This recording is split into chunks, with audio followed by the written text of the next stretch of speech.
Hello, my name is Mike Sibley. I am a chaplain and a licensed pastoral counselor at a psychiatric facility in eastern Kentucky. This is what I hope is the first of many more videos to come on things related to spirituality, emotional health, and growth, and just ways that we can engage our spirituality in a healthy way. So today I kind of want to just lead in with spiritual development. In 1981, a guy named James Fowler came up with a book called The Stages of Faith, where he ties the stages of spiritual development in with Erik Erikson's eight stages of psychosocial development. And Erikson says that we have eight fundamental conflicts that we have to go through in our life. I'm not going to go into those today. I'm going to focus on the spiritual aspect. But Fowler then took Erikson's eight conflicts and tied stages of faith development in with that.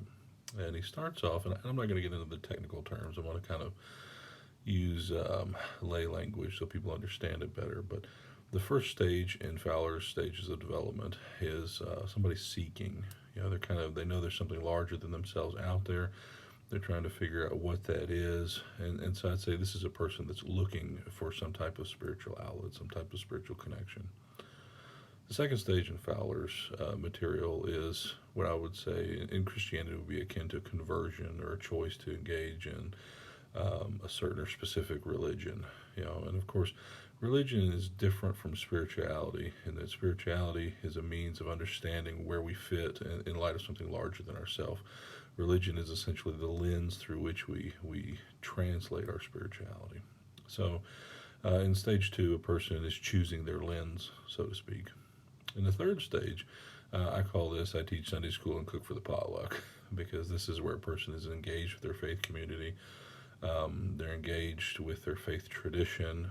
At this point, though, one of the key principles is that the dialogue with the material is only one directional. For instance, a person reads the Bible and they interpret it that the Bible says this, so this must mean this in my life. So at this point, there's only a dialogue from the person's religious tradition to their life. So it's a one-way dialogue. It's very important because in order to move past stage three, you have to engage in a two-way dialogue. Now, stage four is challenging. Fowler says this is a time of integration. Robert Gulick and Janet Hagberg wrote another book on faith development, and they call this stage the wall. And what the wall is when a person encounters a situation that is beyond the capacity for their current level of faith development to handle. So an example of this would be like a person goes through a divorce, death of a spouse, death of a child, significant personal loss, illness, anything that's very, very difficult to deal with emotionally.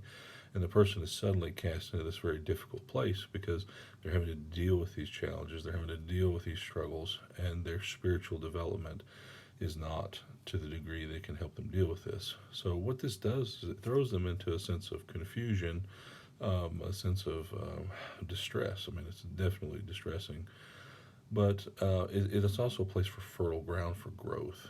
So what happens in here is that people start asking questions instead of just accepting their faith tradition for what it is blindly. They start asking questions, and they start asking hard questions. For instance, if God is a good God, then why is my wife leaving? If God is a good God, then why did my child get sick, or why did my home get destroyed in a fire? Any number of things that catapult somebody into this stage. Now, it's very important. This is a very critical place in terms of spiritual development. Very few people go into stage four of their own volition. Usually, it's because something challenging happened in their life. But it's a critical place, and there's essentially three different possibilities. A person can say, "This isn't working for me. My faith is a sham," and they leave it altogether. That's one option, is to completely leave your faith. The next option is to continue to push through and to do the integrative work. Or the third option is to live in a state of functional denial. That's where asking the questions is too difficult, and so instead of asking the questions, you just simply regress back into where you were, and you just kind of live in functional denial, and you don't pay any attention to the incongruencies between what you were taught and what you experience in your faith. So, unfortunately, Fowler and others have suggested that most church pastors don't migrate past the third stage of faith because it's too uncomfortable to ask the questions. This is particularly true of more fundamentalists and more evangelical mainline pastors because they've been taught from the word go to not question anything, just to accept things as they are, and so they can't engage in that two-way dialogue with their faith, and that lack of engagement in two-way dialogue, ironically, is the thing that prevents anything. The church's word is discipleship, but anything related to discipleship. So let's tackle going into that fourth stage of faith. So up until then, like I said, there's only a one-way dialogue. The Bible is speaking to a person's life, not vice versa. But when you get into that stage forward, you get into that integrative process, it's a scary place because you have to start asking those questions. You have to start asking the hard questions of your belief system, of God. You have to start looking at the incongruencies between how you think about God and how you feel about God. And we'll talk about that in another video in the future. But as you continue to ask these questions, you begin this integrative process and you move from this place of, well, this is what my faith tradition says about my life, so it must be true. You start asking yourself the question, okay, what does my life say about my faith tradition? And so you're thinking about how you feel and feeling about how you think, and through this process, you integrate. And once you navigate this process successfully, your faith is yours. You own it. It's well integrated. You have the ability to ask questions, up to and including completely questioning your faith altogether. As I said, there's a certain amount of discomfort in navigating this process, but when you navigate the fourth stage, you end up in the fifth stage of faith, which looks very different. Actually, a lot of people who are in the fifth stage of faith look like backsliders to people that are in the earlier stages of faith because they don't feel the need to walk into the church every time the doors are open. They don't experience their religious tradition from that same literal light that they did in the years before.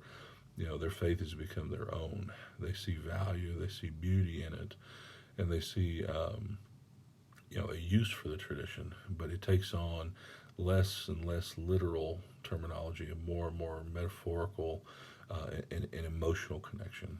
So that person in the fifth stage of faith is somewhat of an enigma to the people in the earlier stages of faith. But the thing that is great about that stage is that that person's faith is congruent with who they are. It's integrated. It's a piece of who they are. And they have the capacity to use their faith. And they can use their faith to deal with any circumstance that comes in their life. Because it's a well-integrated faith, they're able to weather pretty much any storm and use their faith as a coping tool. Now, the sixth stage of faith, Fowler does call this like a universalizing stage of faith. And the sixth stage of faith is a challenging stage. I think Fowler didn't write much about it, and he had a hard time kind of conceptualizing it because he wasn't there. He's not. Very few people make it to the sixth stage of faith. Myself included. I'm not in the sixth stage of faith. And so trying to conceptualize it is difficult, but the best I can see in conceptualization is to move from, what we do as people, we tend to label things. So to move from this labeling of our spiritual experience to an understanding, to this realization that we're all interconnected and there's a universal quality to our spirituality. But, Fowler essentially says that, you have people like Jesus and Gandhi and Buddha and individuals like that progress to the stage of faith, but they're so foreign to the world. And unfortunately, a lot of times these individuals are persecuted and killed, like Jesus and Gandhi. But so those are the 6 stages of faith in terms of spiritual development. It's not a race. Everybody's on their own path. Our own respective journey is important. The journey often is more important than the destination is. So I don't want you to keep that in mind. I don't want you to feel like this is part of the rat race of life. I'm simply giving you a template to look at in terms of faith development, because ultimately faith development is part of our true expression as human beings, our true expression of our creative abilities, our abilities to be connected to one another, to God as we understand God, to ourselves, to develop a sense of empowerment from that and potentially empower other people. And spiritual development has a place in our lives for that, if we'll engage it. And the 6 stages of faith that Fowler presents, they give us a tool to kind of see where we are and to give us a little bit of assistance in our spiritual development. I look forward to sharing other videos with you in the future on similar and related topics. I hope you enjoy this video, and I hope it's beneficial to you. Have a good day.